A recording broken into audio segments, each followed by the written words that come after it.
mengenai organ atau reproductive system. Ini memang menarik terus terang, tapi selalu saya ingatkan di awal, tidak ada satu kejadian atau tidak ada satu kondisi gangguan dalam tubuh kita yang bisa sendiri. Sekali lagi, walaupun kita membicarakan mengenai organ reproduktif, tapi organ lain juga pasti akan berhubungan. Ini yang kadang-kadang kita lupa. Ini yang kadang-kadang tidak ada yang mengingatkan ke kita. Jadi, seperti tadi disampaikan oleh Bu Suci mengenai kanker serviks, tidak mungkin hanya bicara di organ reproduktif yang bermasalah. Dan kejadiannya akan berlanjut lebih serius lagi. Lebih serius lagi dalam pengertian lokasinya, apalagi berbicara mengenai cancer adalah metastasisnya, tidak pernah hanya di satu titik, tidak pernah hanya di satu tempat. Saya malam hari ini coba akan share ke Bapak Ibu teman-teman sekalian, dan saya selalu ingin bahwa ini adalah bahan. Sekali lagi, ini adalah bahan yang bisa saya seringkan, tapi kemudian Bapak Ibu teman kalian harus betul-betul mencerna dan mendalami dengan segala sesuatunya. Artinya adalah ini bahan mentah, sesuatu yang perlu kita dalami lagi, perlu kita pertanyakan lagi, bukan merupakan satu kesimpulan. Sehingga pada malam hari ini kita semua betul-betul dari nol, kita belajar bareng-bareng. Yang saya ingin sharingkan seperti yang tadi disampaikan oleh Bu Suci, mudah-mudahan akan bisa mewakili dan akan dijadikan bahan untuk kita diskusi bareng-bareng mengenai peran atau manfaat dari perangkat ITERA untuk produktif atau reproduksi pria dan wanita. Saya ingin mengawali dari satu hal, gambaran antara pria dan wanita. Ternyata kalau kita perhatikan dan kita tahu persis sebetulnya, sekali lagi tahu persis sebetulnya, organnya sama.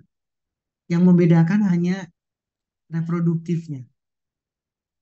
Artinya adalah di sini pria, di sini wanita. Tapi yang lainnya sama.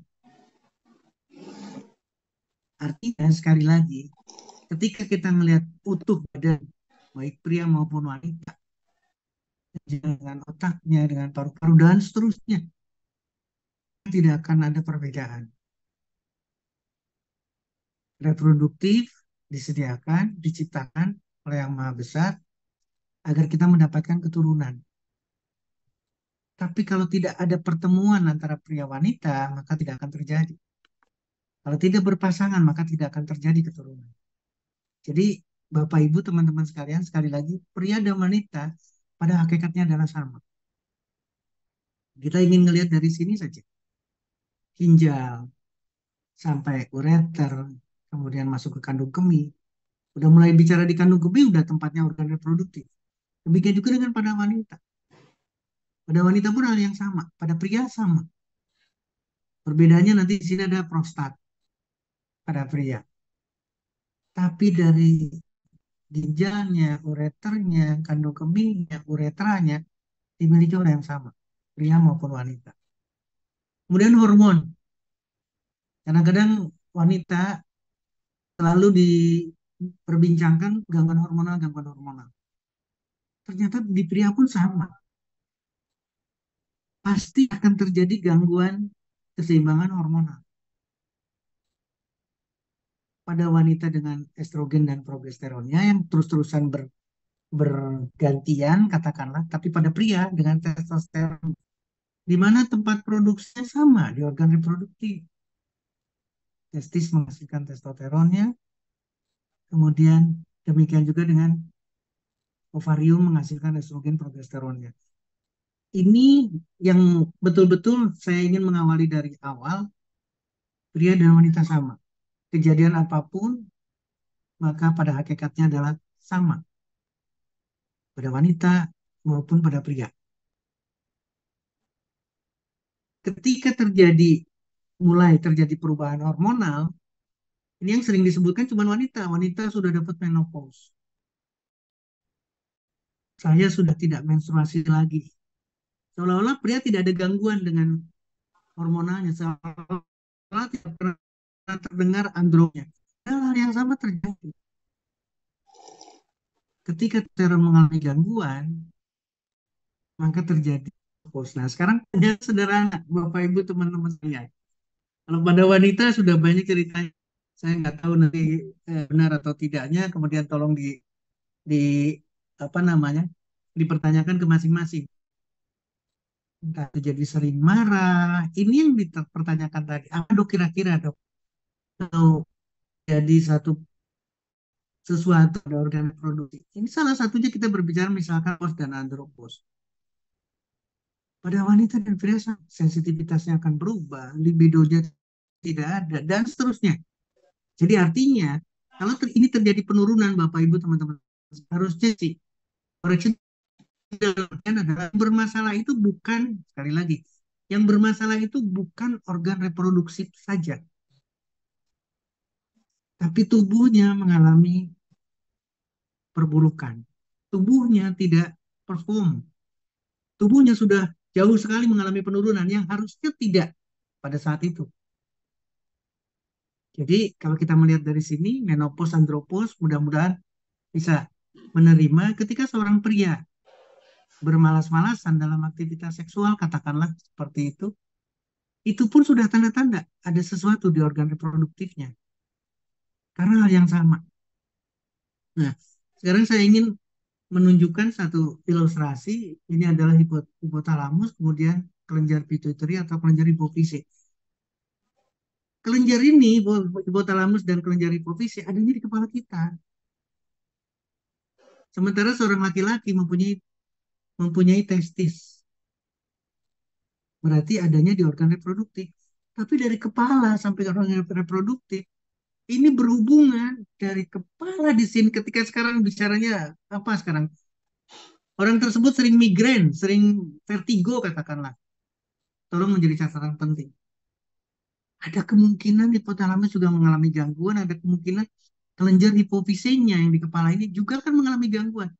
Sehingga luteinizing hormone, follicle stimulating hormone yang akan mempengaruhi, sekali lagi akan mempengaruhi kelenjar testis, itu pun mengalami gangguan. Demikian juga sebaliknya. Ketika yang satu arah ini mengalami gangguan, satu arah menuju ke testis mengalami gangguan, maka hambatan juga mengalami gangguan.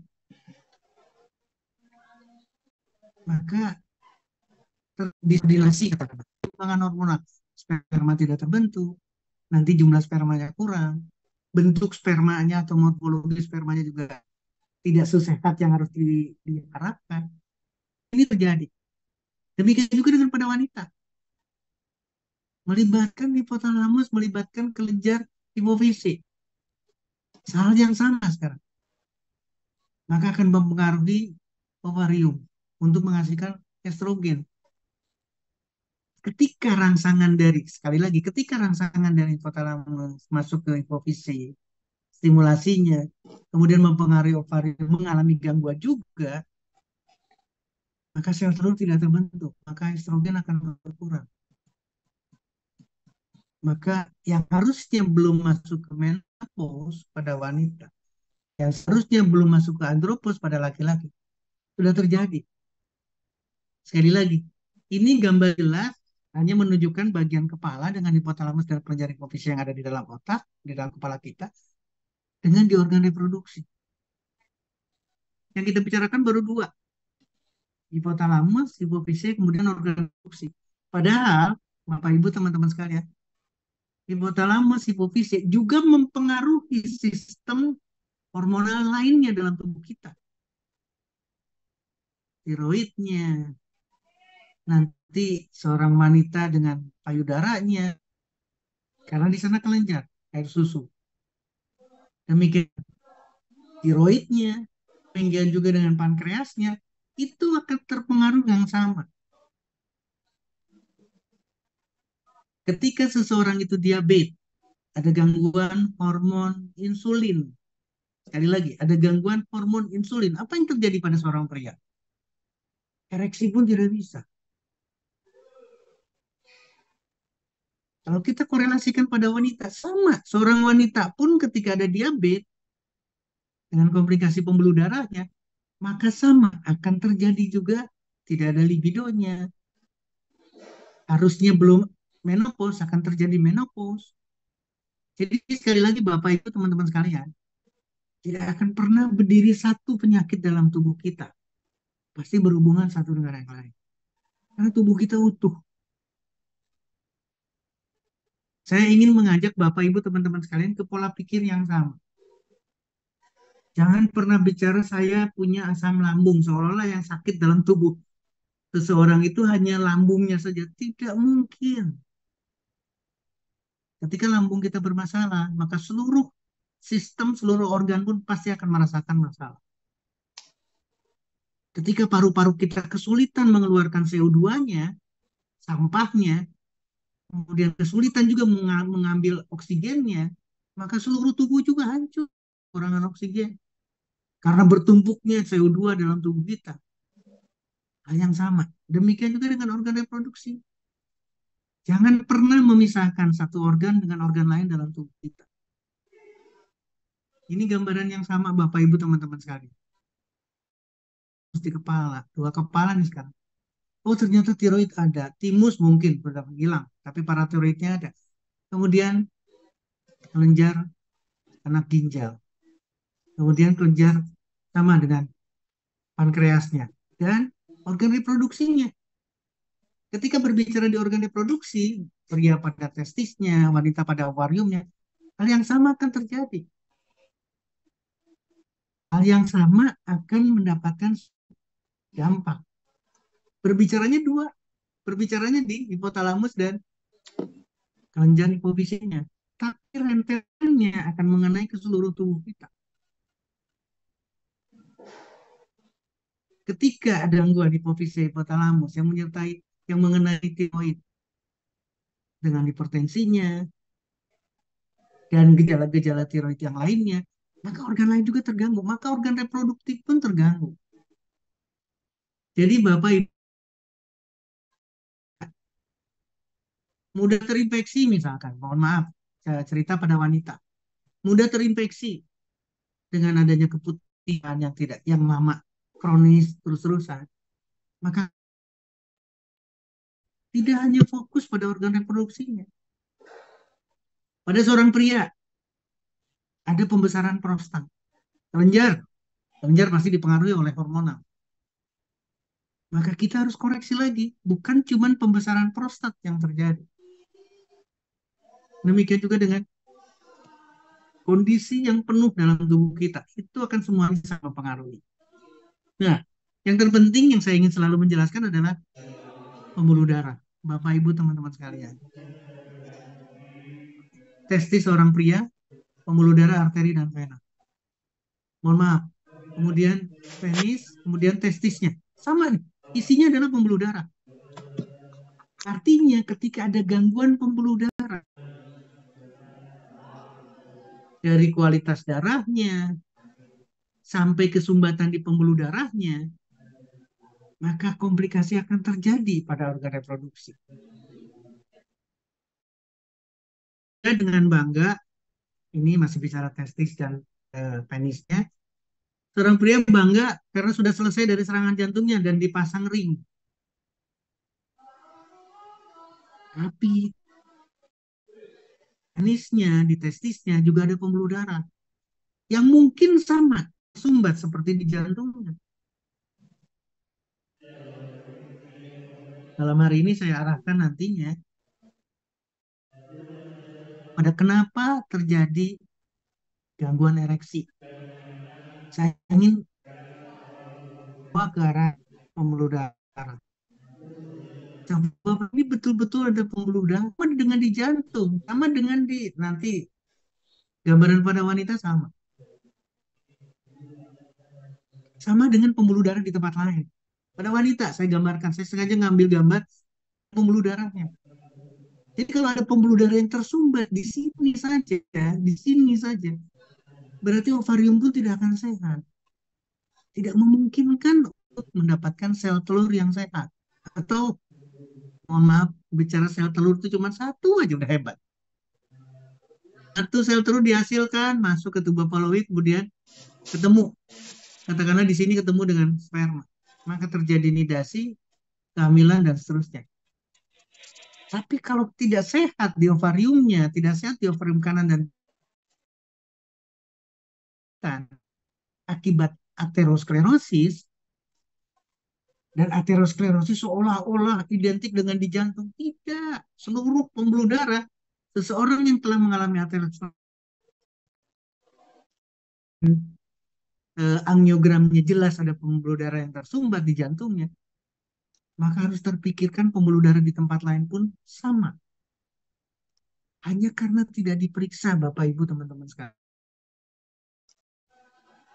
Ketika ada sumbatan pembuluh darah di jantung, maka di kepala kita pembuluh darahnya sama tersumbat. Tinggal sekarang mana duluan nih yang serangannya? Serangan jantung atau stroke-nya? Sudah terjadi serangan. Sementara tempat lain, termasuk organ reproduksi, tidak pernah diperiksa sama sekali. Ini harus jadi pola pikir kita yang berubah. Bapak Ibu teman-teman sekalian, mohon ya, pembuluh darah. Sekali lagi pembuluh darah pada penis. Ini posisi, sekali lagi, ini adalah posisi ketika tidak direct, di mana darah masuk, ya, tapi kemudian keluar dengan cara yang sama, melalui arteri memberikan darahnya, kemudian keluar melalui vena dengan pola yang sama. Kenapa sampai bisa seterusnya, keras dan lain sebagainya? Karena darah yang masuk, sekali lagi, darah yang masuk ke kantong-kantong di sini, yang ada di dalam penis, itu keluarnya dipersulit. Sekali lagi, meskipun tetap, maka terjadilah besar, keras, dan seterusnya. Itulah ereksi. Jadi Bapak Ibu teman-teman sekalian, ketika kualitas pembuluh darah di tubuh kita, sekali lagi kan, tidak bicara, ketika di tubuh kita sehat, maka ereksi tidak ada gangguan. Tapi ketika ada gangguan ereksi, sekali lagi, makanya konsentrasi, ada sesuatu di pembuluh darah kita, di tubuh kita, bukan cuma di penis. Ini gambaran akan lebih jelas Bapak Ibu teman-teman sekalian. Ini posisi ilustrasinya. Ini posisi ketika tidak ereksi. Ya, darah masuk, sekali lagi darah masuk, arteri pasti. Kemudian akan keluar dengan kira-kira jumlah yang sama. Maka tidak terjadi apa-apa di sini. Tidak membesar, tidak keras, tidak panjang, dan seterusnya. Apalagi bicara tahan lama. Apalagi bicara, sekarang ini masuk, kemudian tersimpan di satu tempat, dan keluarnya, mohon maaf, ini perbedaan. Keluarnya kecil sekali. Maka terjadilah ereksi. Jadi sekali lagi, Bapak Ibu teman-teman sekalian, pembuluh darah, tubuh kita, tadi sudah bicara hormonal, sekarang bicara pembuluh darah, kualitasnya, sesuatu dalam organ reproduksi kita. Pertanyaan Bu Suci atau mengingatkan kita sama-sama lagi, balik lagi tadi. Apa dok kira-kira dok? Supaya tak.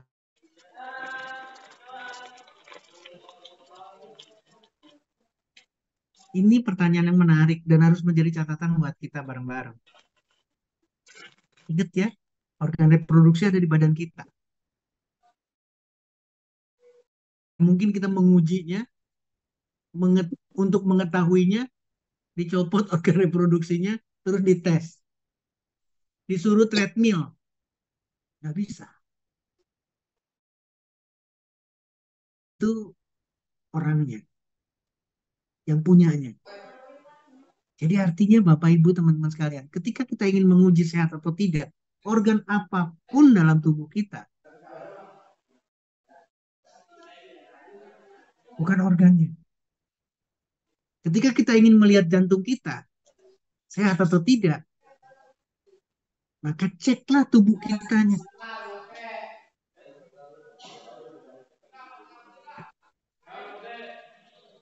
dalam ketika kita olahraga masih oke atau tidak?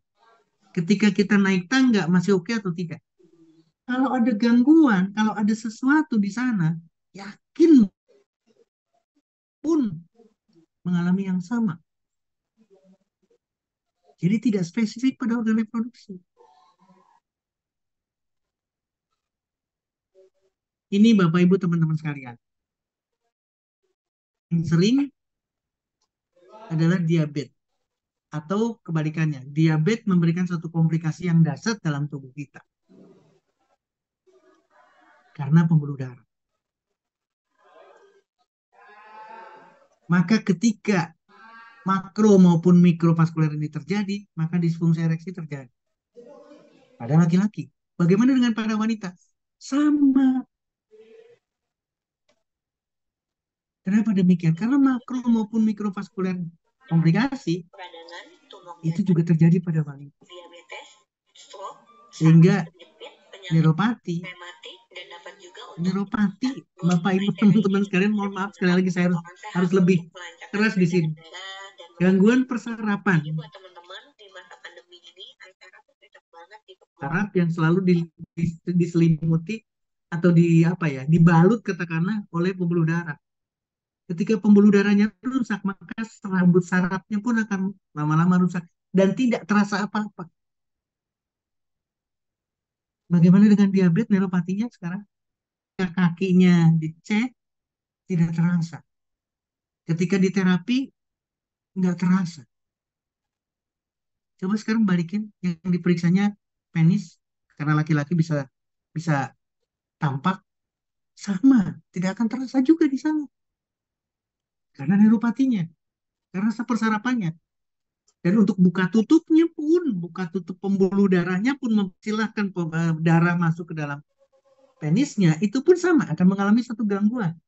Yang pada akhirnya adalah tidak ada ereksi. Tentu, ketika kita bicara diabetes. Lalu bagaimana dengan kegemukan? Bagaimana dengan hipertensi? Bagaimana dengan kelainan lemak? Atau kolesterolnya tinggi? Maka hasilnya sama. Ilustrasi disfungsi ereksi ini adalah ilustrasi ada gangguan pada organ reproduksi. Jangan cuma pria.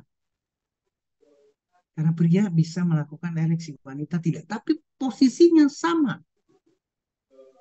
Akan dingin, tidak ada libido, sama sekali tidak ada keinginan ke sana. Kenapa? Karena mengalami yang sama. Organ reproduksinya sebagai bagian daripada komplikasi, bagian daripada ketidak performnya tubuh kita. Nah, saya minta izin Bu Suci tadi udah menyebutkan kanker serviks, tapi saya tidak ke kanker serviks karena angkanya kecil dibandingkan dengan kanker payudara. Tapi Ibu, saya jadi fokusnya ke Ibu karena bicara payudara sekarang. Konteksnya saya ingin menyampaikan baik kanker di organ reproduksi dengan serviksnya maupun kanker payudara, prosesnya sama.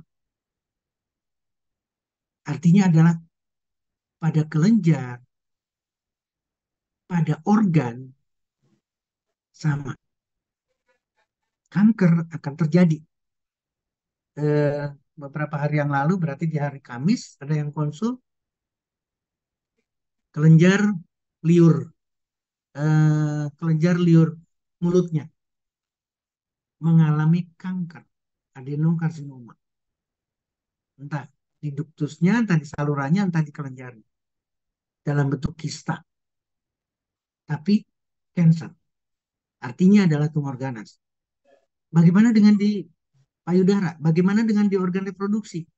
Baik di rahimnya maupun di serviknya atau di tempat lainnya. Sama. Melibatkan hormonal, melibatkan lagi tadi hipofise dan seterusnya. Prosesnya sama. Bapak Ibu teman-teman sekalian. Organ reproduksi wanita. Ketika organ reproduksinya tumbuh, hal yang sama. Payudaranya juga tumbuh. Kenapa demikian? Karena hormonalnya dalam sistem yang sama.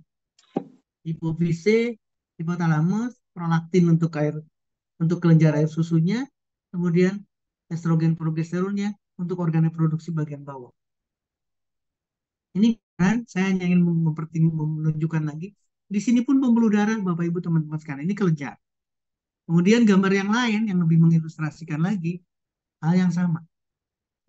Gambaran di sini, Bapak Ibu teman-teman sekalian, akan mewakili kita. Bukan payudaranya yang sakit, tapi seluruh tubuh kita sakit. Mungkin, mungkin primernya bisa di payudara, tapi kemudian kanker berikutnya metastasisnya akan di tempat lain. Mungkin juga bukan dari kanker payudara, tapi mohon maaf sekali lagi saya sampaikan kenapa saya membicarakan kanker payudara bukan kanker serviksnya. Yang tertinggi ternyata adalah kanker payudara. Tadi disebutkan sama Bu Suci kematian, penyebab kematian. Jadi secara keseluruhan kanker terbesar pada wanita adalah kanker payudara. Dan kanker pada wanita dibandingkan dengan pria, wanita itu adalah 4 kali lipat lebih. Sekali lagi, didominasi oleh kanker payudara. Pada pria, diwakili dengan prostatnya, mewakili prianya. Tapi kanker payudara, kanker paru-paru, kanker yang lainnya, angkanya sama. Yang mendominasi pada wanita adalah kanker payudara. Yang terbesar dari seluruh kanker di Indonesia maupun di dunia adalah kanker payudara. Ini menjadi catatan penting buat kita, sehingga saya memilih ke kanker payudara. Prinsipnya sama. Kanker serviks, kanker rahim, kanker dimanapun termasuk di ovarium katakanlah, itu pun akan mewakili yang sama. Bapak Ibu teman-teman sekalian, saya ingatkan lagi, ini adalah yang pernah disampaikan seperti tadi di kalau ada sesuatu, rasa dan lain sebagainya, ada bengkak dan lain sebagainya di dalam. Ini harusnya sadari ya, pemeriksaan payudara sendiri harus dilakukan. Kemudian ada yang menetes dari puting susunya, keras. Kemudian ada gambaran yang tekstur kulitnya yang berubah. Demikian juga dengan eh, betul-betul ada sesuatu yang sulit sembuh misalkan, atau mungkin hanya dari gatal saja, tapi kok lain sampai terbentuk satu benjolan atau satu tumor, itu pun mewakili yang sama. Sekali lagi, gambaran di sini akan sangat menentukan. Dan yang terakhir, yang paling betul-betul harus diamati adalah ketika bagian areola atau bagian sekitar daripada nipple, sekitar puting susu itu akan masuk ke dalam kanker payudara. Saya harus mengingatkan ke sana sekali lagi. Mudah-mudahan akan bisa mewakili dan menggambarkan juga kanker yang lainnya, baik pada pria maupun pada wanita. Nah, Bapak Ibu teman-teman sekalian, mungkin diskusinya nanti akan menarik karena ada dua topik. Yang satu pada pada pria adalah mengenai disfungsi ereksinya, pada wanita mengenai kankernya. Saya ingin Bapak Ibu teman-teman sekalian membaca buku yang bagus ini, The China Study, tulisan Colin Campbell, Thomas Campbell. Di sana dijelaskan bukan alfa toksinnya, bukan karsinogeniknya yang bermasalah. Seluruh makanan, seluruh materi akan masuk dalam tubuh kita, akan diterima oleh sel hati. Dan di dalam sel hati ada enzim. Enzim inilah yang menentukan aktif tidaknya enzim ini di dalam sel hati kita akan menentukan terjadi atau tidaknya kanker. Dimanapun kankernya, serviknya, prostatnya, kemudian payudaranya pada wanita. Ketika ini banyak terbentuk, ketika ini yang terbentuk dari hasil pertemuan antara karsinogenik dengan enzim dalam sel hati, maka substansi ini, benda ini akan merusak DNA di dalam sel kita, dimanapun selnya, payudara, prostat, serviks, dimanapun, paru-paru. Meskipun secara normal kerusakan DNA ini bisa diperbaiki, tapi kalau ininya terus-terus terbentuk, aktif sekali, maka pada akhirnya adalah kanker. Enzim di dalam liver itu dipengaruhi oleh protein. Jika proteinnya tinggi, maka risiko kanker pasti tinggi. Ini aktivitas enzimnya tinggi sekali, maka risiko kanker tinggi. Ketika proteinnya dikurangi, aktivitas enzimnya turun drastis, more than 76. Ini jadi catatan penting. Pertanyaannya sekarang, protein apa? Ternyata protein hewan. Bapak Ibu, saya ingatkan lagi, ini satu hal yang perlu kita diskusikan lagi. Makanya saya membawa kepada Bapak Ibu, teman-teman sekalian, baca buku itu. Ini risiko kankernya tinggi sekali. Karena foki yang terbentuk, zat, benda yang terbentuk untuk bisa merusak DNA itu banyak sekali. Ketika proteinnya diturunkan, atau ketika proteinnya diganti, ini 20%, ini juga 20%, tapi berasal dari nabati. Maka risiko kanker ada di sini. Apalagi kalau sampai kurang. Meskipun ini adalah protein hewan, tapi hanya 5%. Kecil sekali. Maka risiko kanker kecil. Lewat, nanti kita diskusikan. Sekarang saya ingin kasih kesempatan Bu Susi minta izin sekarang bagaimana perannya sekarang. Manfaat dari perangkat ITERA ini. Ini saya selalu mengingatkan, tadi sudah jelas gambarannya pembuluh darah. Ketika kita terpapar, sekali lagi, terpapar oleh gelombang darah, maka sumbatan yang ada di pembuluh darah mengalami perubahan. Nggak usah diskusi lagi di sana. Yang tadinya sakit berulang-ulang dan lain sebagainya, sakitnya juga dalam tanda petik tidak terlalu serius, katakanlah pegel dan lain sebagainya, sakit pinggang, tapi ketika di blow, SOP aja hilang. Dan kita selalu mendapatkan penjelasan darah, darah, sirkulasi darah, sirkulasi darah, sirkulasi darah. Berulang-ulang selalu kita diingatkan sirkulasi darah. Ketika sirkulasi darah, ketika sumbatan ini selesai, sirkulasi darahnya bagus, maka apa yang terjadi? Ereksi bisa terjadi. Dan lagi, seluruh tubuh kita akan mendapatkan aliran darah, oksigen, nutrisi, dan terusnya membaik. Ini sudah dijelaskan juga pertemuan yang lalu, seluruh organ kita, seluruh yang kita perlukan, termasuk memperbaiki sirkulasi darah,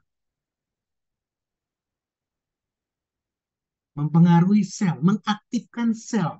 Kalau sel sudah aktif, seluruh sel berarti sel yang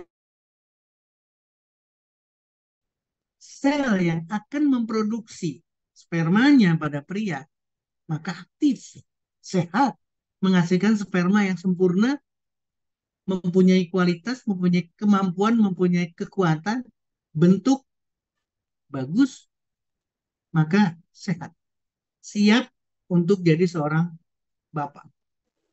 Pada wanita sama, sirkulasi darahnya diperbaiki, selnya dalam hal ini adalah ovariumnya sehat, siap menghasilkan sel telur. Sel telurnya sehat, sempurna, maka siap menjadi seorang ibu. Pertemuan, sel telur, sperma, konsepsi, membelah, membelah, membelah, sampai terbentuklah janin. Maka organ reproduksinya sehat, pria maupun wanita. Dengan gelombang terapi, dengan heat terapi. Dengan heat terapi. Jadi kalau di sini disampaikan berulang-ulang, blood flow mengalami peningkatan. Oksigen mengalami peningkatan. Metabolisme dalam hal ini adalah pembuangan sampahnya, CO2-nya, hasil metabolisme. Sisa-sisa metabolisme dikeluarkan. Sehat organ reproduksinya. Tidak ada keraguan di sana. Heat terapi, balik lagi sekarang. Kalau di sini peredaran darah di otaknya dinaikkan. Metaboliknya diperbaiki. Tolong lihat, mohon maaf, ototnya diperbaiki. Demikian juga dengan penisnya, dengan ototnya, dengan bisa bertahan lama dan lain sebagainya. Ini hasil daripada pembicaraan kita. mempengaruhi peredaran darah, memperbaiki seluruhnya, berarti memperbaiki sistem hormonalnya. Tes waktunya, maka andropause pada pria, maka menopause pada wanita juga tidak akan terjadi di waktu yang seharusnya belum terjadi. Ini kemarin saya sampaikan sekali lagi, ketika kita mendapatkan strofolum yang stabil, berarti darahnya bagus nih, dipompakan. Sampailah di organ reproduksi. Ketika jantungnya mengeluarkan total, sekarang totalnya, cardiac outputnya total.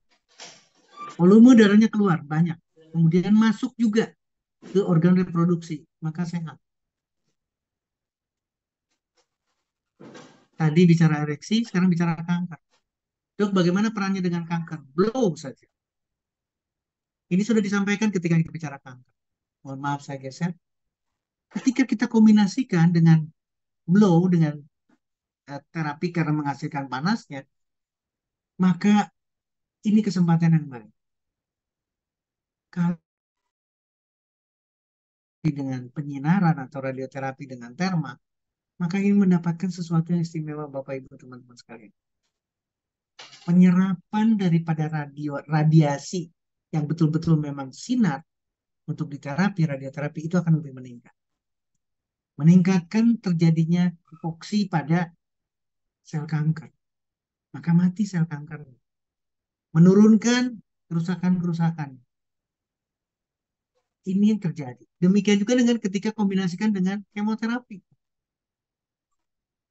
Ketika kanker payudara, serviks, prostat, dan seterusnya kanker apapun, pria wanita, maka ketika dikombinasikan ini pun akan meningkat. Akan didapatkan peningkatan dan pelepasan obat kemonya. Bahkan mengurangi. Tidak perlu setinggi tanpa ada thermal, tanpa ada heat therapy. Dan akan meningkatkan kerusakan daripada DNA sel kankernya. Dan akan menghambat perbaikan pada DNA sel kankernya. Artinya apa? Tidak ada lagi metastasis Bapak Ibu teman-teman sekalian. Ketika kita memanfaatkan heat therapy. Blow, dok blownya gimana? SOP selalu pakai dulu. SOP yang harus dilakukan. Di belakangnya, dari kepalanya, kecuali yang hipertensi. Lanjutkan seperti biasa. Dengan kelenjar limfenya atau sistem limpatiknya, ketiaknya, kelangkangannya. Lakukan itu saja, ini kita bisa mendapat. Nah, terakhir ketika saya bicara kanker, saya selalu akan mengingatkan otopagi. Heat therapy itu menghasilkan otopagi, Bapak Ibu teman-teman sekalian. Ini adalah senjata yang ada dalam tubuh kita. Prosesnya sendiri, kemampuan sel tubuh kita untuk melawan sel lain, membunuh sel lain, membersihkan sel lain. Sel lain mana? Sel yang sakit. Apalagi sakitnya DNA. Maka harus terbunuh, harus dibunuh. Inilah manfaatkan otopagi. Ketika di blow, ketika diberikan, ini heat therapy. Kita pakai ininya saja. Heat therapy maka menghasilkan otopagi. Kemampuan membunuh sel yang sakit. Kemampuan membunuh sel kanker. Kemampuan membunuh sel yang akan menjadi metastasis. Penyebarannya itu pun diselesaikan dengan mudah. Karena heat therapy, karena blow. Terakhir hubungannya dengan elektromagnetik. Jadi tadi panas dengan gelombangnya, sekarang panas tapi dari medan elektromagnetik dengan gelombang teranya. Sekali lagi, dengan far infrarednya sudah disediakan, dengan ion negatifnya yang sudah disediakan. Apa yang didapatkan? Polanya sama, Bapak Ibu teman-teman sekalian. Kalau kita mendapatkan, maka energi dalam tubuh kita itu akan meningkat secara keseluruhan, termasuk bagaimana mempengaruhi DNA. Jadi tidak terkecuali sampai ke titik DNA. Karena di sana ada energi, di sana ada kuantum, di sana ada medan magnet. Maka perbaikan akan didapatkan yang sama. Sederhana Bapak Ibu teman-teman sekalian. Sekali lagi sederhana. Duduk, masukkan atau letakkan pada BioLab, masukkan ke dalam bio, udah dioperasikan, dinyalakan. Nikmati betul-betul medan magnet yang sedang diperbaiki, nikmati energi yang sedang diperbaikinya, maka gangguan reproduksi selesai. Kankernya, putihannya, prostatnya pada pria, ereksinya pada pria, tidak ada kekhawatiran lain. Hal yang sama Bapak Ibu teman-teman sekalian, ketika kita mendapatkan, jadi seluruh organ akan didapatkan. Bagaimana meningkatkan level energinya, bagaimana memperbaiki metabolisme, bagaimana sirkulasi, bagaimana performa, bagaimana pemulihan. Demikian juga dengan dampak lainnya. Secara keseluruhan Bapak Ibu teman-teman sekalian, kalau di sini disebutkan adalah otot, misalkan karena kelainan otot lain sebagainya atau gangguan otot, pegel linu dan sebagainya, serahkan dengan duduk manis elektromagnetik. Tapi ketika bicara disfungsi ereksi, ketika bicara ereksi, maka di sana pun berperan. Karena di sana pun harus ada kekuatan, harus ada otot, meskipun bentuknya berbeda. Ini jurnal yang saya bisa sampaikan, Bapak Ibu dan teman-teman sekalian. Bagaimana medan magnet, meskipun di sini adalah dengan dikomparasi atau evaluasinya bersamaan medan magnet dengan ultrasound. Tapi prinsipnya dari sana ada gelombang pada cancer. Mohon maaf. Bapak Ibu teman-teman sekalian, kita ngelihat medan magnet yang kita punya, maka kanker akan mengalami kematian. Prosesnya sama. Hipertermi yang didapatkan karena medan magnet, maka akan merusak DNA. DNA yang rusak maka akan menyebabkan kematian sel. Dan yang menariknya adalah ketika dikombinasikan, sekali lagi, ketika dikombinasikan dengan kemoterapi atau radioterapi, ini akan mengalami peningkatan. Drug delivery sistemnya akan mengalami peningkatan. Kenapa? Karena terapi medan magnetnya dipengaruhi. Ini gambarannya jelas Bapak Ibu teman-teman sekalian. Ketika saya mengambil hanya medan magnetnya saja. Ibu Bapak hasilnya, ini penelitian baik in vivo, in vitro, in vivo, dan maupun pada manusia. Kalau uji klinis ini udah pasti pada manusia. Ini gelombang yang dipakai dengan kekuatan masing-masing yang berbeda. Akan terjadi penghambatan sel. Akan terjadi peningkatan kematian sel. Akan menurunkan pertumbuhan daripada tumor. Dan seterusnya. Ini hasil yang tidak bisa kita debatkan lagi. Bahwa medan magnet yang akan mempengaruhi medan magnet seseorang ketika berbicara kanker, maka didapatkan sedemikian rupa. Sekali lagi saya ulangi. In vitro, in vivo. Berarti ini adalah pada binatang percobaan. Tapi dilakukan juga pada manusia. Hasilnya adalah safe, no side effect, improve. Sekali lagi, mana di sini lagi? Growth, rest, dan non-toxic, safe, well tolerated. Jadi dari sisi aman, betul-betul aman pada pasien kanker, tapi dari sisi hasil, efektivitasnya, itu didapatkan.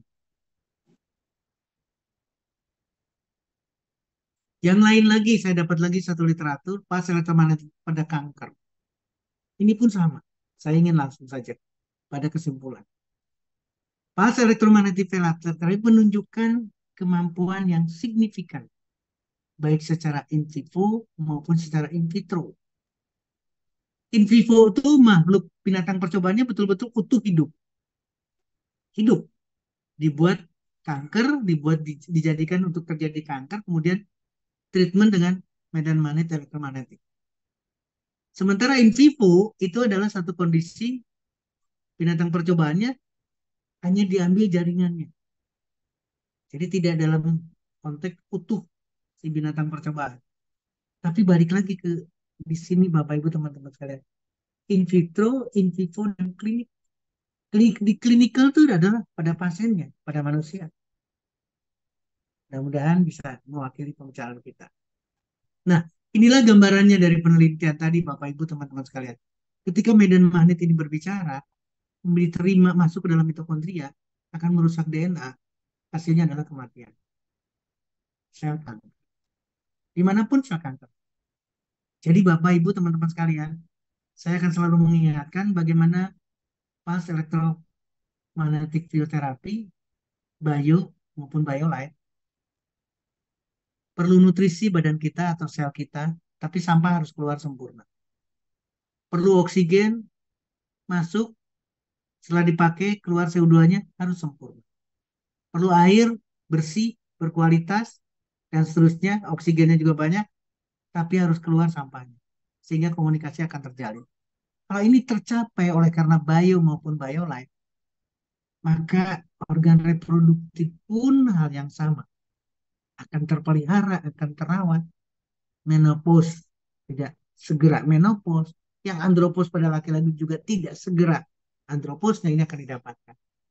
Ini selalu saya pakai Bapak Ibu teman-teman sekalian ketika kita memasukkan menggunakan telapak kaki kita start dalam millisecond, dalam second, maka sudah terjadi perubahan di dalam sel. Sehingga penyembuhan akan didapatkan dalam hitungan cepat sekali. Terakhir, saya tidak akan lupa dengan oxytap. Hal yang sama, saya ingatkan lagi ke gambaran di sini, perlu air. Perlu air. Satu. Yang kedua, perlu oksigen. Air dan oksigen. Maka kita perlu oksigen. Airnya kita dapat. Sekarang oksigennya oksigen. Infuskan oksigen ke dalam air yang kita konsumsi. Ini selalu mengingatkan air dominan dan air akan mengantarkan oksigen. Jadi antara air dengan oksigen ini kita bisa pakai. Kendaraannya adalah air. Maka air akan membantu mendeliver, mengantarkan oksigen. Jadi kita tidak berbicara lagi di sini. Tidak inhalasi, tidak mengandalkan tabung oksigen. Karena balik lagi Bapak Ibu teman-teman sekalian. Ketika oksigen masuk melalui inhalasi pernapasan kita, siapa yang mengantarkan ke seluruh tubuh? Air. Air yang ada di dalam darah. Sekali lagi, air yang ada di dalam darah. Maka barulah akan bisa diantarkan oksigen itu. Sekarang, kita tidak berbicara inhalasi, kita bicara mulut kita. Minumlah air yang mengandung kadar oksigen tinggi. Mohon maaf. Ini literatur yang selalu saya sampaikan. Ada yang terlewat, saya kira. Tidak ada.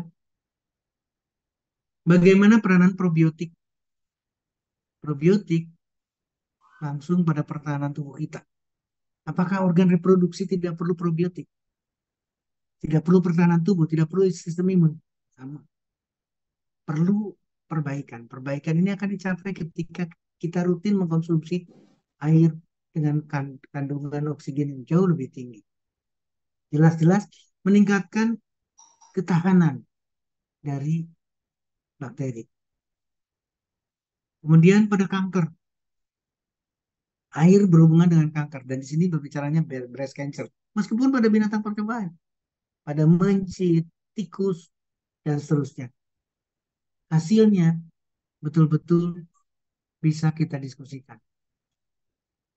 Kemudian kanker lagi ketika kita bicara, mungkin ini yang terakhir kelihatannya pasien cancer efektif, highly efektif untuk pengobatan cancer. Ini yang terjadi Bapak Ibu dan saya ingin mengkombinasikan selalu. Di sini ada oksigen terapi, Bapak Ibu teman-teman sekalian. Sebelahnya ada imunoterapi. Dan kita memilih, kita punya oksigen terapi, kita punya hipertermi. Maka kombinasi yang ideal, oksigen terapinya adalah dengan oksigen. Kemudian manfaatkan perangkat lain. Untuk apa? Untuk mendapatkan hiperterminya. Hipertermi didapatkan dengan blow dari teranya, kemudian biolight atau bio. Maka kematian sel kanker. Terima kasih. Bu Suci, mohon maaf kalau menyita waktu, tapi paling tidak saya senang karena peserta dari tadi bertambah terus, sekarang ada 116 orang. Sekali lagi Bapak Ibu teman-teman sekalian, yuk kita diskusikan bareng-bareng, kita belajar bareng-bareng, karena ini adalah bahan yang perlu kita diskusikan. Saya kembalikan ke Bu Suci karena Bu Suci udah bisa kelihatan mukanya. Tadi belum bisa, sekarang udah kelihatan. Saya kembalikan ke Bu Suci. Bu Suci silakan. Saya mohon maaf kalau ada kekurangannya. Terima kasih. Oke ya dok, terima kasih dok. Saya ini udah bisa menampakkan diri kali ini ya Bapak Ibu ya. Tadi luar biasa sekali pemaparan dari Dokter Setio ya Bapak Ibu mengenai seputar alat reproduksi, bukan alat reproduksi, organ reproduksi khususnya pada pria dan wanita. Nah ini sepertinya sudah ada satu dua pertanyaan yang muncul. Cuman dok sebelumnya ini saya dulu deh dok yang nanya dok karena sebetulnya topik kita pada malam hari ini juga atas concern pribadi saya juga sih. Ini sudah di usia-usia menjelang ya kan. Nah dok ini saya mau tanya kan pada waktu em, kita wanita ini biasanya dulu em, usia menopause itu masuk di 50 ke atas sih dok ya. Tapi sekarang sepertinya udah lebih maju nih dok. Bahkan ada yang eh, teman, ada yang pernah saya dengar juga 45 tahun udah nggak mengalami menstruasi lagi gitu ya. Bahkan kenapa ini kondisinya semakin maju rentang usianya gitu. Dan apakah dengan kita melakukan seperti hormon terapi dan lain sebagainya ya, suntik hormon terapi itu bisa membantu atau mungkin apakah dengan tentunya dengan terapi Ipteraker ya pastinya, tapi apakah dengan eh, melakukan suntik terapi hormon ini bisa paling tidak memproduksi kembali hormon estrogen yang kita punya karena yang saya pernah baca pada waktu eh, normal pada waktu normal nih hormon estrogen baik wanita ada juga di pria hormon estrogen tingkatnya tentunya lebih tinggi pada wanita tapi ketika memasuki usia menopause ini em, hormon estrogen pada wanita itu menurun bahkan jauh lebih rendah daripada yang dimiliki pria, dok. Jadi kondisinya malah em, makin banyak malah banyak di pria. Nah, sedangkan kita ini yang seharusnya memiliki hormon estrogen lebih banyak malah jadi 50%-nya di bawah dari pria. Nah, ini kan em, agak ini juga mengkhawatirkan ya dok ya buat kita yang mau memasuki atau premenopause ini. Nah, em, terus yang kedua kaitannya dengan gejala-gejala pada premenopause ya dok, seperti em, mood swing, terus kemudian jumlah lebih banyak gitu. Jadi gejala-gejala yang pada waktu dialami wanita sebelum menghadapi menopause ini, apakah juga dialami oleh pria pada masa andropause gitu dok? Nah, tadi mungkin saya kurang pasti apakah dokter juga menyebutkan tentang usia terjadinya andropause pada pria gitu karena kok yang saya lihat nih kalau laki-laki nih fine-fine aja gitu ya dok ya bahkan sampai di usia 70 gitu bahkan 70 ke atas gitu baik secara fisik dan kemampuan produksi atau seksual itu juga masih em, bisa bisa aja gitu kan beda banget dengan wanita. Nah, ini gimana dok? Iya, makasih Bu Suci. Ini sesuatu yang sekali lagi ya kita harus diskusikan bareng-bareng. Jadi saya ingin minta bantuan juga teman-teman semua, Bapak Ibu sekalian. Ayo kita renungkan bareng-bareng sekarang. Konteksnya dulu mungkin bicaranya di usia 40-an, 45, orang sudah berbicara menopause pada wanita.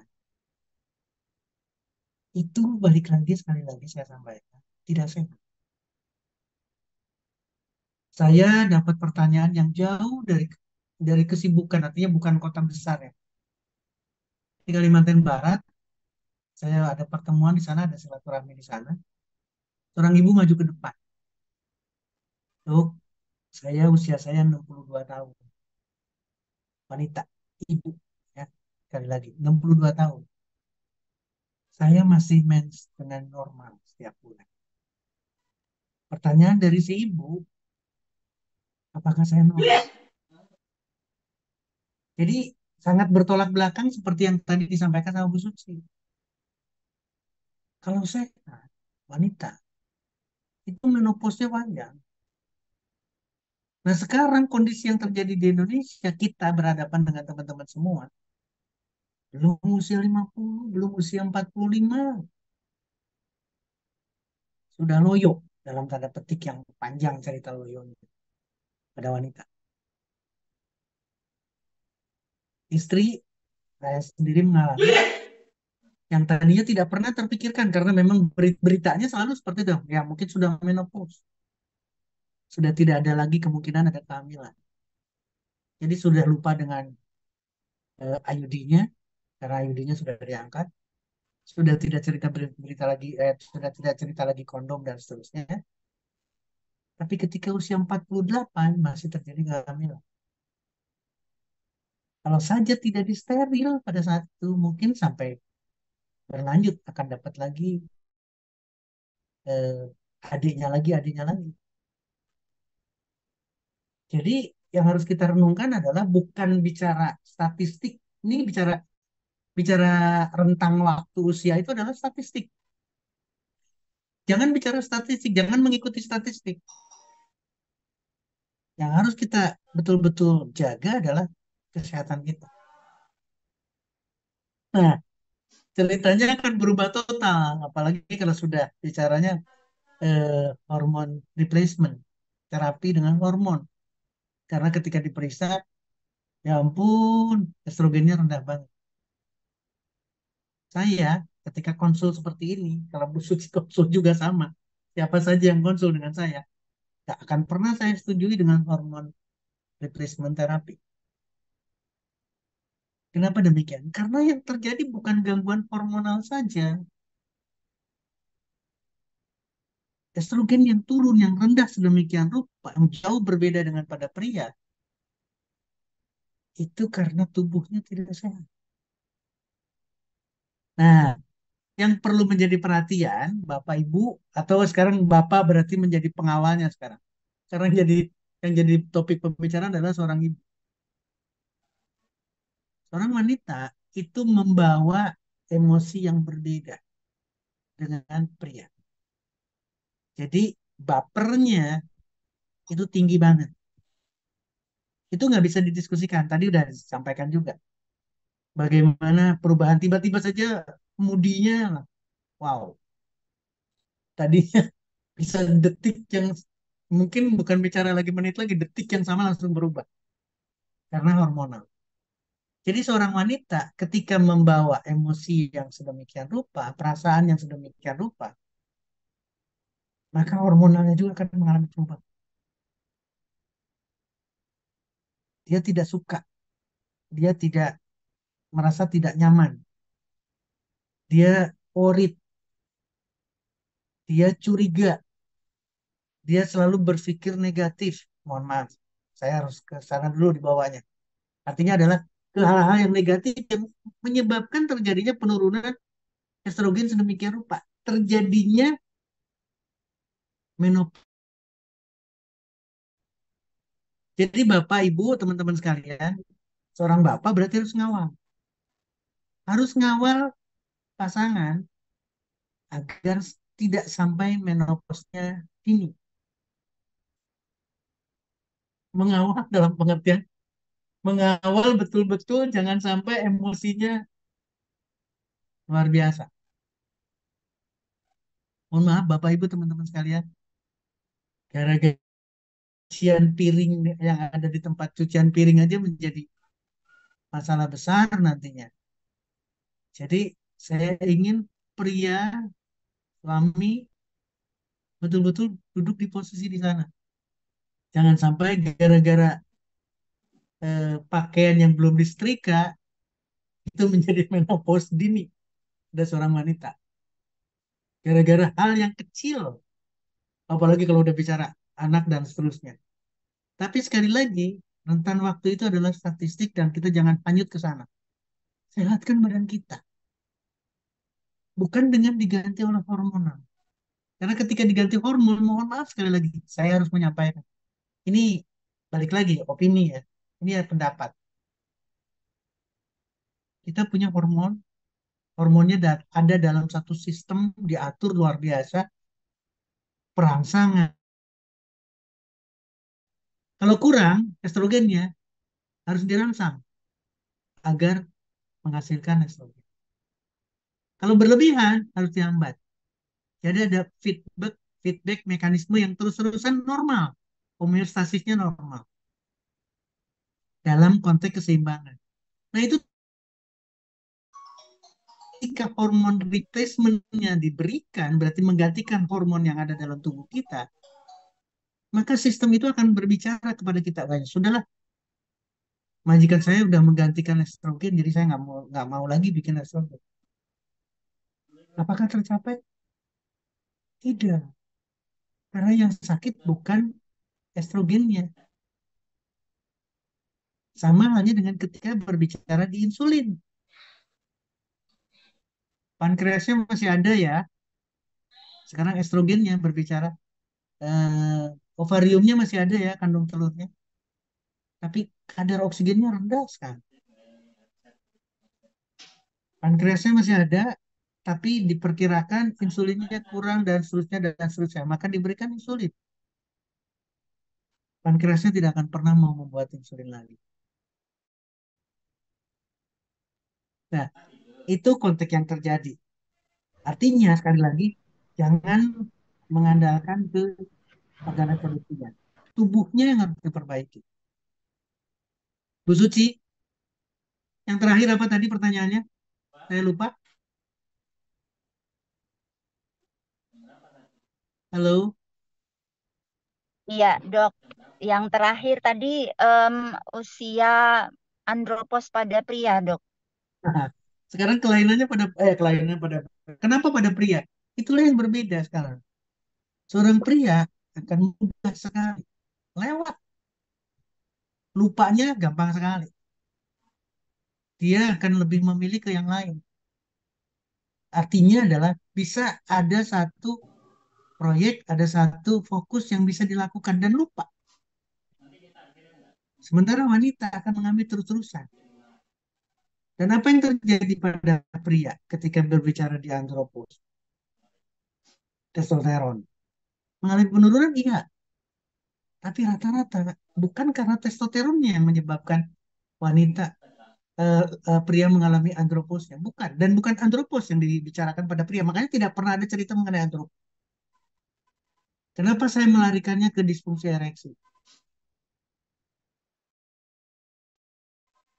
Saya harus cerita sekarang bagaimana pria berusia tapi masih tidak andropos. Masih mampu ereksi. Kebalikannya sekarang, yang terjadi pada pria bukan karena bicara testosteron, tapi karena memang fungsinya. Ereksinya tidak ada. Kenapa demikian? Bukan karena hormonalnya pada pria. Pada pria adalah karena kelainan udaranya. Pada pria adalah karena diabetesnya. Pada pria karena gangguan metabolisme yang menyebabkan dia tidak perkasa lagi. Meskipun tidak andropos. Jadi apa yang disampaikan seorang pria, seorang usia pria dengan punya punya usia, sudah usia, maka yang dikeluhkan itu, dok, saya masih mau, tapi saya nggak mampu. Jadi bukan antropos, beda. Menopause itu silahkan tanya. Atau tadi yang tadi cerita, rumah bapak udah marah, tersinggung luar biasa. Gangguan hormonal jelas, secara psikis jelas. Pada pria, mungkin psikisnya tidak ada gangguan sama sekali. Tapi ketika kejadiannya bareng, sekarang satu konteks yang sama, pasangan suami istri. Satu sisi, sekali lagi, di satu sisi mengalami menopause belum waktunya. Di sisi yang lain lagi, mengalami diabetes, mengalami gangguan metabolisme. Maka tidak punya ereksi. Maka kejadian itu sering kita temukan dan diam. Artinya diam dalam pengertian tidak mau bercerita lagi mengenai hal yang tadi saya disampaikan. Bu Suci, tabu dan lain sebagainya. Ayo kita buka. Bapak Ibu teman-teman sekalian, ketika ada gangguan di organ reproduksi kita, baik pria maupun wanita, ayo segera selesaikan. Jangan dengan hormonal, jangan dengan pendekatan lain. Kita manfaatkan sekali lagi perangkat sterile, manfaatkan blow. Ini mulai ada pertanyaan. Barusan saya baca pertanyaan. Dok, kalau sudah terjadi gangguan ereksi dan sebagainya, di mana? Di mana harus di blow-nya? Bu Suci, saya kembalikan kepada Bu Suci. Terima kasih. Oke, ini udah mulai bermunculan ya dok ya pertanyaannya ya dok.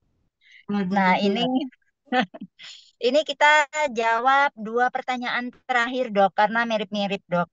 Yang pertama dari Ibu Regina ini bertanya mengenai penebalan dinding rahim karena disteril setelah melahirkan dan harus minum pil KB seumur hidup. Karena kalau tidak, maka mens tidak teratur dan sebulan nggak jelas datangnya semaunya. Tapi Ibu Regina juga takut juga karena minum obat seumur hidup nanti bisa berefek ke ginjal. Nah, ini pertanyaan beliau, apakah dengan menggunakan ITERA blower ini bisa membantu untuk menghindari minum obat seumur hidup, dok? Nah, ini dari Ibu Regina. Selanjutnya dari Ibu Suci di Jogja. Selamat malam, dokter. Izin bertanya, saat ini saya sudah menopause, tapi beberapa tahun sebelumnya saya ada riwayat penebalan dinding rahim. Nah, ini sama nih, dok. Dan sudah 2 kali menjalani uret. Apakah setelah menopause itu masih ada kemungkinan terjadi penebalan dinding rahim lagi?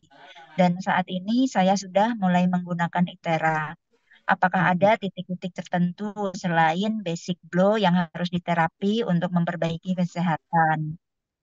Nah, ini mungkin dokter boleh digambarkan juga dok, sebetulnya yang terjadi pada penebalan rahim nih, istilah penebalan rahim ini apa yang terjadi dok secara organ reproduksi? Iya, boleh saya jawab Bu Suci ya Boleh, langsung iya, iya, silakan dok. Ibu Regina dan Ibu Suci di Jogja, kalau nggak salah Jogja di sini.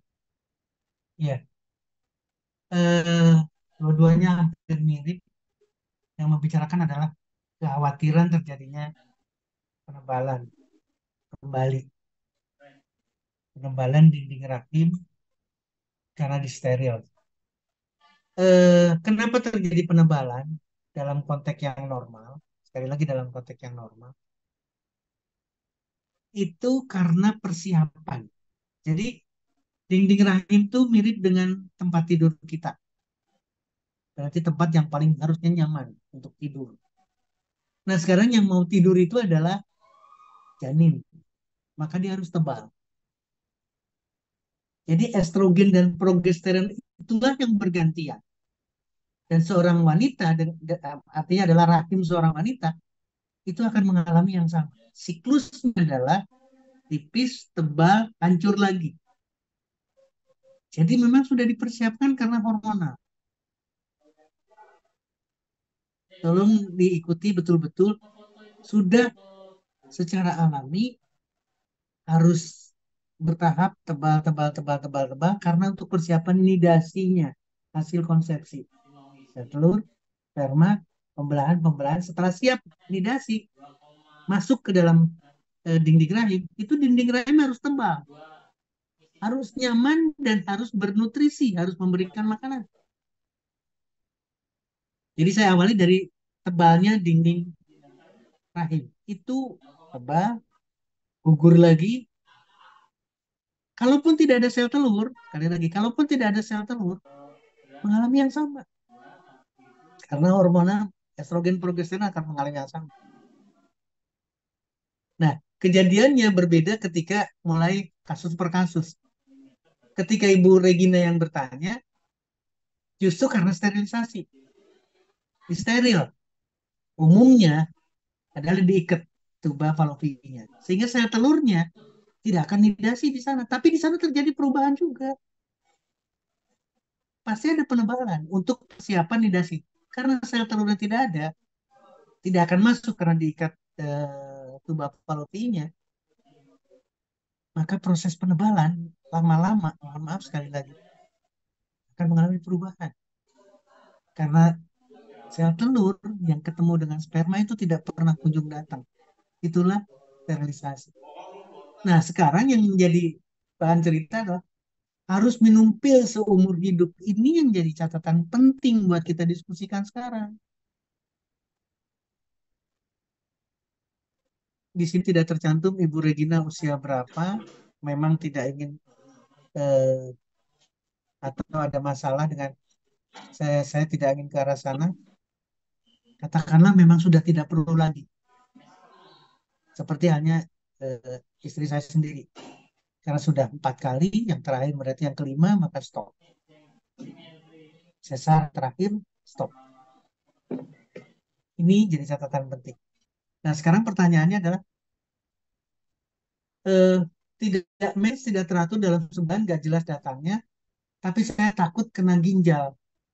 Lebih baik stop.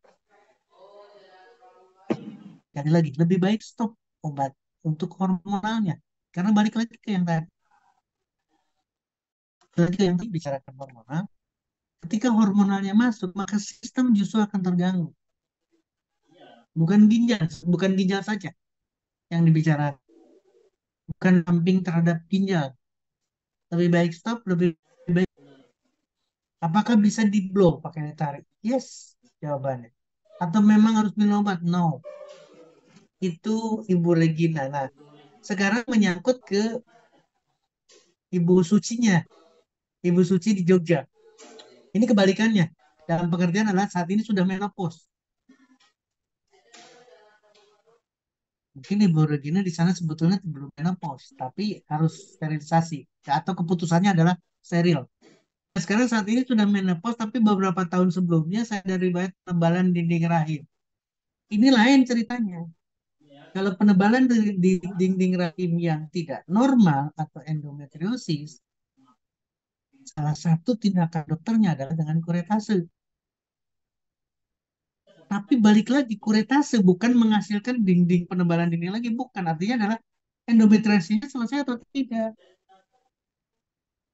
Satu kondisi patologis kelainan yang tidak harusnya terjadi, tapi dia terus mengalami penebalan. Dan penebalannya bukan untuk persiapan hasil konsepsi, tidak. Justru kebalikannya, ketika ada endometriosis, jangan pernah berharap ada kehamilan. Tidak akan terjadi kehamilan. Karena tempatnya itu bukan untuk tempat janin. Nah, sekarang, apalagi semua sampai 2 kali dikurangi, itu tipis sekali. Dinding rahimnya akan tipis. Nah, sekarang apakah setelah menopause masih ada kemungkinan terjadi penebalan dinding rahim? Tadi saya sudah cerita, secara normal, masih konteksnya adalah belum menopause, estrogen progesteron masih siap, maka tebal tipis dari dinding akan terjadi. Setelah terjadi menopause, tidak ada lagi pembicaraan itu. Jadi jangan endometriosisnya selesai. Mohon maaf, pemeriksaan dari dokternya. Jadi jangan ada kekhawatiran ada penebalan patologis lagi karena sudah menopause. Persiapan dinding rahim untuk menerima hasil konsepsi sperma sel telur tidak akan ada karena sudah menopause. Estrogen rendah, tipis tidak akan terjadi lagi. Nah, lagi sekarang. Dan saat ini sudah yang menarik adalah sudah pakai ITERA. Titik mana selain basic flow? Saya ulang lagi nanti Bu Suci juga pasti akan menambahkan. Ibu Bapak dengan basic flow saja, sekali lagi dengan basic flow atau SOP saja, itu sudah mendapatkan hasil. Seluruh kasus. Sekarang kasusnya Ibu Regina, obatnya gunakan ITERA. Basic flow. Sekarang kasus Ibu Suci dengan kekhawatiran adanya penebalan lagi, ini basic blow. Pertanyaan berikutnya, boleh nggak di tempat, nah paling sederhana Bapak Ibu teman-teman sekalian, di mana organ reproduksi? Berarti di bawah pusat. Silahkan. Dari belakangnya berarti bagian belakang juga sama, berarti pinggang bawah. Silahkan fokus di situ. Tidak akan ada yang melarang dan tidak akan salah. Lakukan basic blow, terus bawah pusar, pinggang bawah, selangkangan. Silahkan lakukan yang sama, maka akan mendapatkan itu. Suci, demikian. Silakan. Pasti pertanyaan berikutnya. Iya, terima kasih dok. Em, ini untuk Ya. pertanyaan yang sebelumnya mungkin dari Bapak Ibu ada yang ingin bertanya secara langsung, boleh Nggak ada. silakan. Iya, Ibu Regina 42 berarti masih produktif. Tapi karena pertimbangan sama. Saya juga dulu gitu dengan pasangan, dengan istri. Sudah, ya sudah. Jadi kita tidak lupa. Tapi kemudian dapat lagi titipan di usia 48, tidak cerita. Silakan di sini.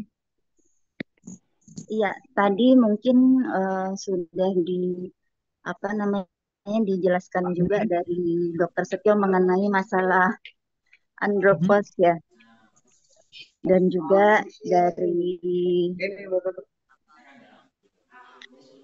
dari pertanyaan-pertanyaan ini sebagian juga ada yang bertanya mengenai basic blow atau titik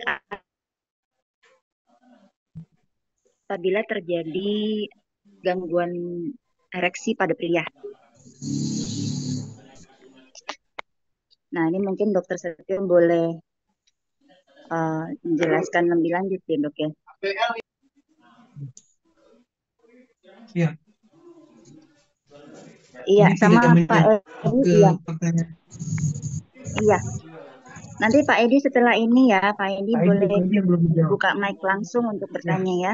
Nanti kita dengarkan jawaban dari Dokter Setio dulu. oke.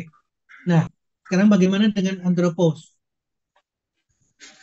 Bapak Ibu teman-teman sekalian, sekali lagi jangan konsentrasi pada organ reproduksi, tapi konsentrasilah pada tubuh kita. Karena di sana ada pembuluh darah, di sana ada sistem yang satu dengan yang lain berhubungan.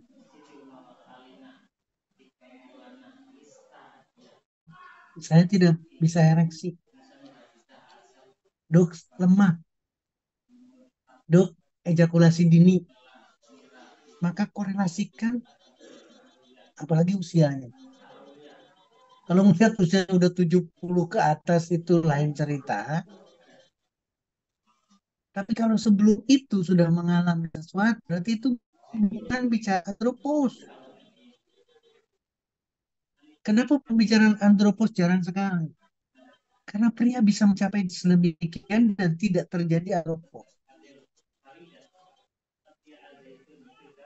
Yang terjadi adalah disfungsi ereksi, ejakulasi dini, itu terjadi pada pria. Dan usianya bukan di sana. Pertanyaan di titik mana? Lagi sekarang.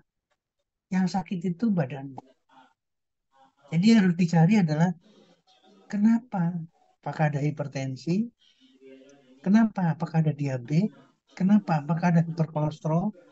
Kenapa? Apakah ada asam urat yang tinggi? Ini semuanya rantaian menyebabkan disfungsi ereksi, ejakulasi dini, dan seterusnya pada pria. Jadi yang di blow, yang titik-titiknya berbicaranya, maka basic. Dan yang kedua, saya selalu mengingatkan Bapak Ibu teman-teman sekalian,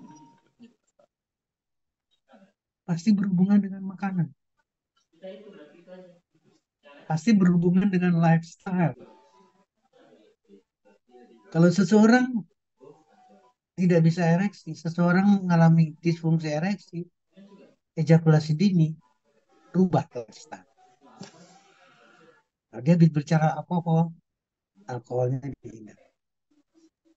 Kalau dia bicara olahraga, tidak pernah, maka harus total, harus berolahraga.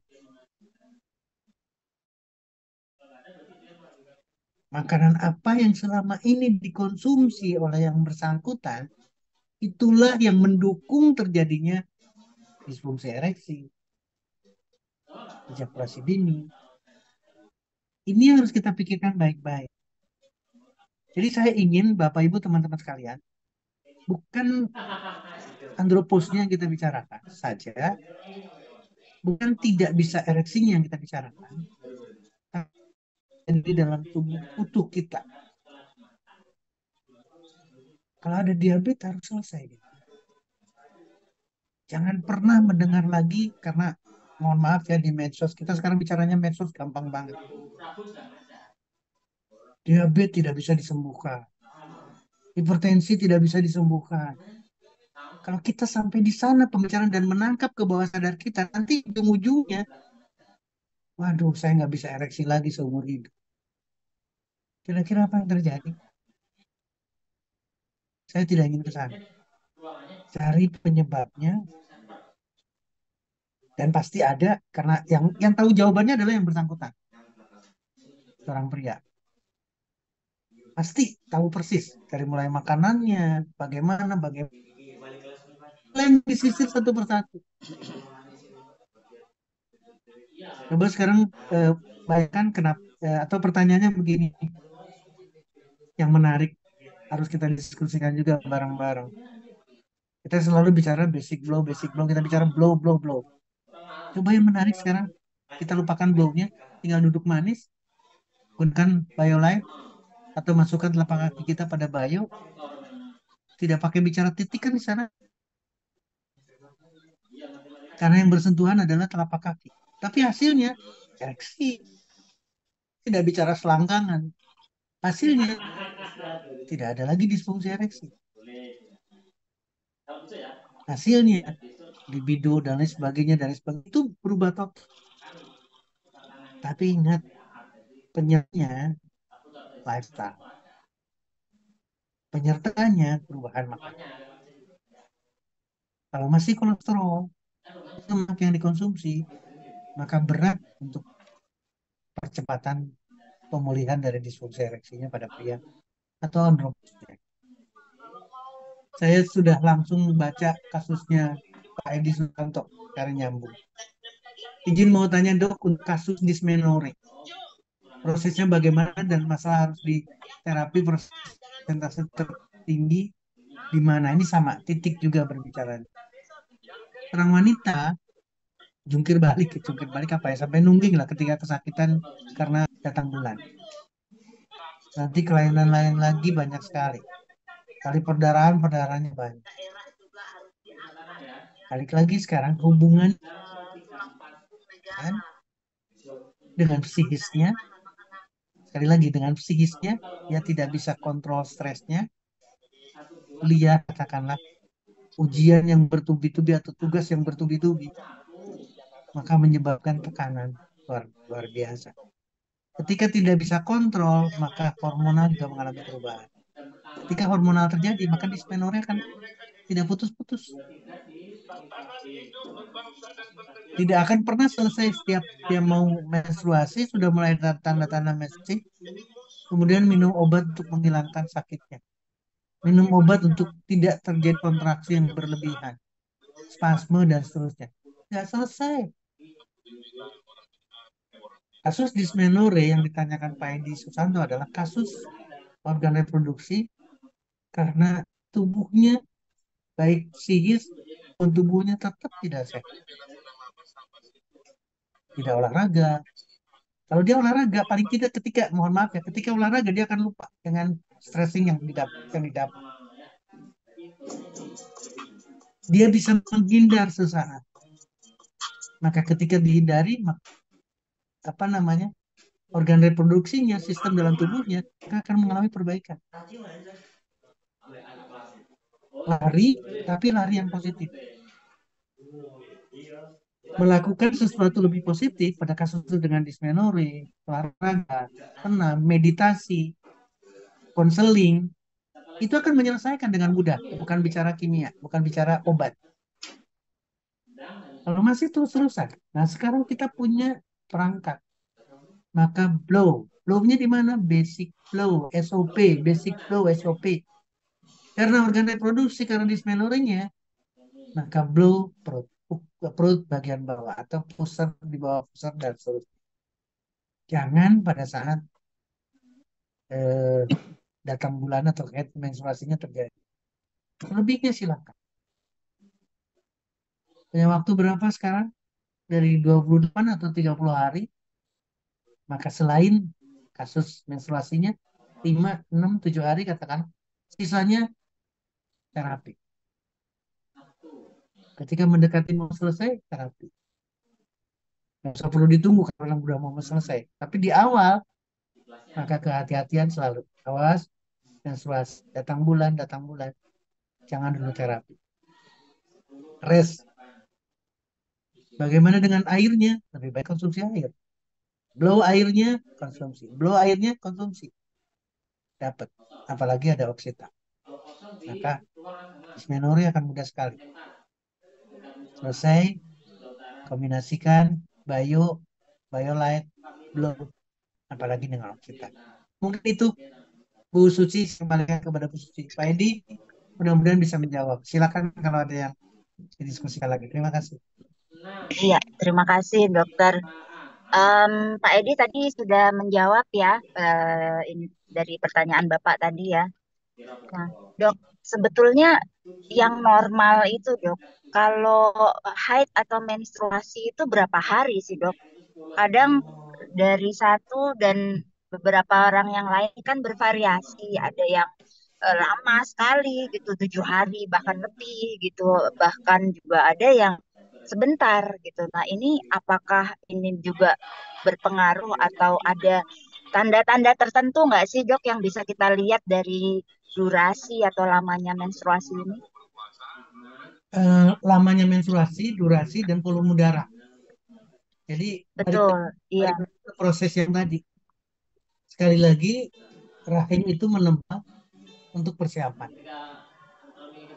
Untuk persiapan nidasinya hasil konsepsi. Jadi bagaimana dengan perdarahan yang terjadi? Bagaimana dengan banyaknya perdarahan yang terjadi? Itu tergantung di sana. Ketika orang itu subur dan lain sebagainya, maka itu adalah persiapan. Jadi menstruasi antara 4, 5 sampai tadi udah disebutkan 7 hari, itu dikatakan bisa dalam posisi yang normal.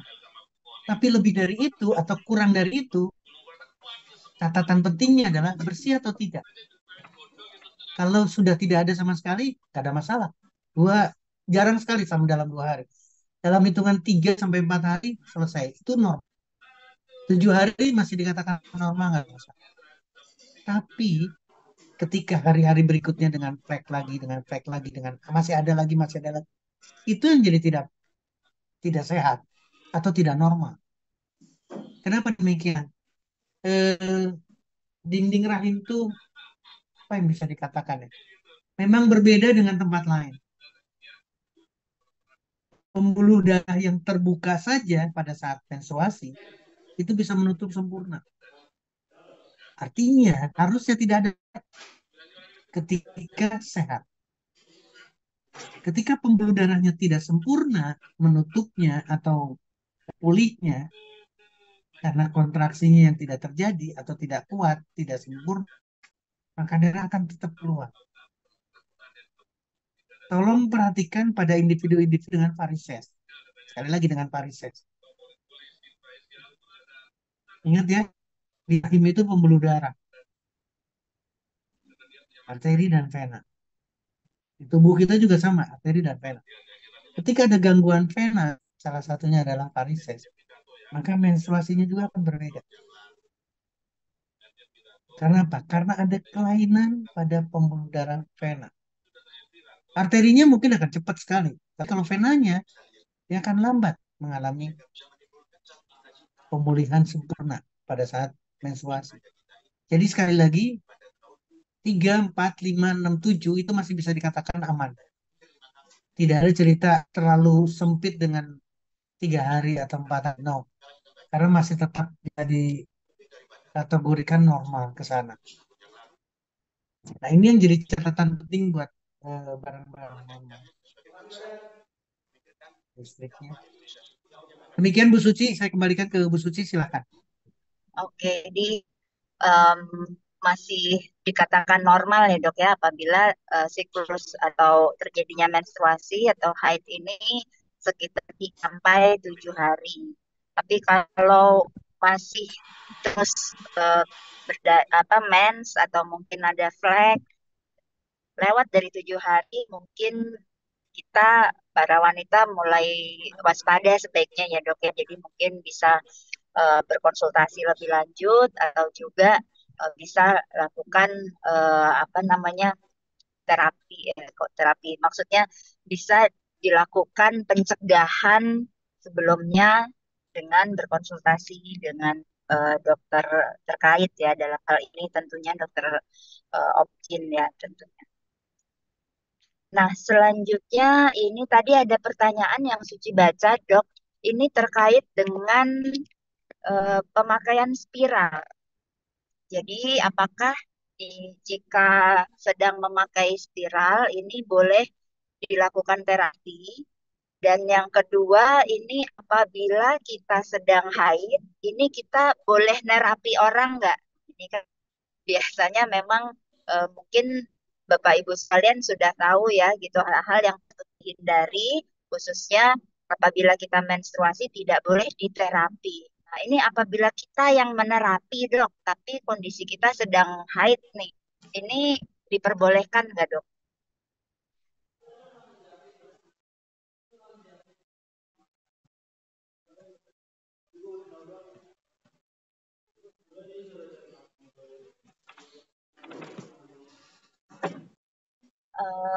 Dokter Satyo,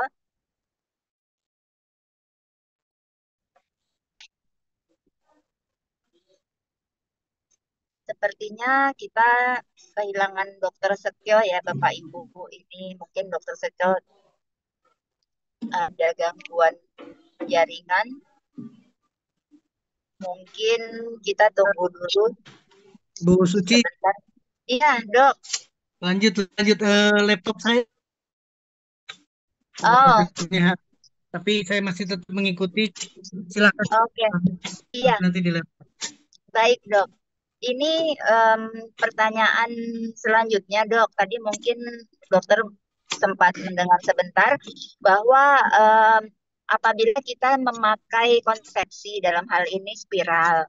Nah, ini boleh diterapi di bagian organ reproduksi yang dimana itu juga salah satu area basic flow kita ya dok ya di bawah perut khususnya. Nah ini apakah diperbolehkan? Nah kemudian yang kedua ini pertanyaannya adalah haid atau menstruasi ini kitanya boleh nerapi orang lain nggak dok? Kan biasanya kita yang nggak boleh nih diterapi. Ya, ya. Nah ini justru kita yang menerapi orang lain gitu. Apakah efeknya sama atau ini merupakan salah satu yang patut dihindari juga? Gitu, dok, terima kasih. Ini adalah tidak terpancar ke tubuh kita. Sekali lagi, tidak terpancar ke tubuh kita. Jadi, yang memberikan terapi meskipun dalam posisi menstruasi nggak ada masalah. Jadi bisa Karena tidak dilakukan ya dok ya. bisa. Yang jadi catatan adalah seperti yang kita ketahui bareng-bareng, ketika menstruasi jangan diterapi. Penting. Jadi, balik lagi, kalau prosesnya adalah ingin memberikan satu terapi, walaupun dia sedang menstruasi, sedang pakai alat spiral, nggak ada masalah, tidak akan terpengaruh sama sekali. Atau kebalikannya, dia sedang menstruasi, dia memberikan terapi kepada orang lain, tidak akan mempengaruhi tubuhnya. Karena pancarannya, blow-nya, ditujukan kepada orang. Tapi kalau orangnya itu sedang dalam sedang dalam menstruasi atau juga menggunakan IUD, itu yang harus kita hindari bareng-bareng. Demikian Bu Suci. Iya, lebih jelas ya Bapak Ibu sekalian ya bahwa untuk mengantisipasi sesuatu hal terjadi khususnya apabila ibu mendapati atau menggunakan spiral sebagai alat kontrasepsi, sebaiknya memang dihindari di area tersebut. Dikarenakan memang em, alat terapi intraker ini kan berbasis atau juga getaran ya, gelombang getaran. Nah, jadi ada efek thermal juga di sana gitu, sehingga nanti dikhawatirkan juga ini dapat mempengaruhi alat kontrasepsi tersebut, baik yang sifatnya memang dari logam maupun juga yang dari apa namanya plastik ya. Nah, jadi ini sebaiknya memang dihindari untuk khusus bagian reproduksi saja gitu ya. Jadi untuk area lain silakan. Karena pada prinsipnya beberapa area-area yang kita sarankan itu sudah cukup mewakili dari titik-titik di organ tubuh kita. Nah, jadi boleh ibu-ibu tetap lakukan di telapak tangan atau juga di bagian telapak kaki gitu ya, di mana itu juga banyak sekali syaraf-syaraf yang mewakili masing-masing organ tubuh kita. Kurang lebih begitu tadi ya dok ya. Nah Betul, ini, betul. nah ini sekarang pertanyaannya kalau hamil dok, boleh menerapi orang lain enggak? Hal yang sama, hamil juga tidak ada catatan apa-apa. Jadi kehamilan adalah jadi gini prinsipnya, hamil itu pasti dalam posisi sehat. Dia tidak akan ada setuju ya. Nah sekarang orang hamil ini memberikan terapi kepada orang lain dan sorotannya, pancarannya, gelombangnya, hitnya itu diarahkan ke orang lain. Maka tidak ada konsekuensi apa-apa pada ibu hamil yang memberikan terapi kepada orang lain. Tapi balik lagi, kalau orang ibu hamilnya sekarang yang diterapi, itu yang menjadi catatan dari perusahaan. Kenapa demikian? Saya punya istri, laki-laki, suami punya istri, apakah mungkin dicoba? Apakah bersedia untuk diuji coba? Diserahkan istrinya untuk dilakukan agar mengetahui sisi keamanan atau tidaknya. Nggak mungkin. Jadi kenapa tidak boleh pada ibu hamil? Karena tidak ada penelitian sama sekali yang menunjukkan aman. Pancaran eh, maupun gelombang dipancarkan kepada seorang ibu hamil. Nggak mungkin bisa dilakukan. Karena tidak ada catatan ada apa namanya bahwa itu betul dilakukan. Karena tidak ada catatan, tidak ada uji dan lain sebagainya, maka jangan pernah melakukan suatu terapi kepada ibu hamil, orang yang sedang menstruasi, atau orang dengan asing di dalam tubuhnya. Salah satunya adalah karena kita lagi bicara organ reproduksi dari tempat yang ada benda asingnya. Dan Bu Susi, Ya, terima kasih dokter. Mudah-mudahan menjawab ya Ibu ya. Jadi memang em, apabila kita yang menerapi orang lain, tentunya gelombang atau frekuensi tera yang dipancarkan ini berlawanan arah dengan kita. Tapi memang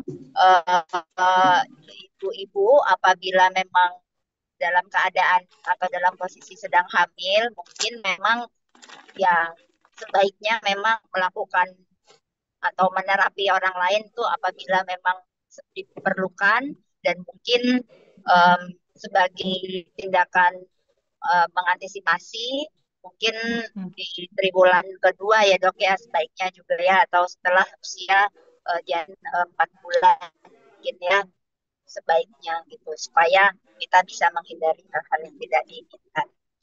Oke dokter, selanjutnya ini kita pertanyaan terakhir ya dok ya. Ada pertanyaan dari Ibu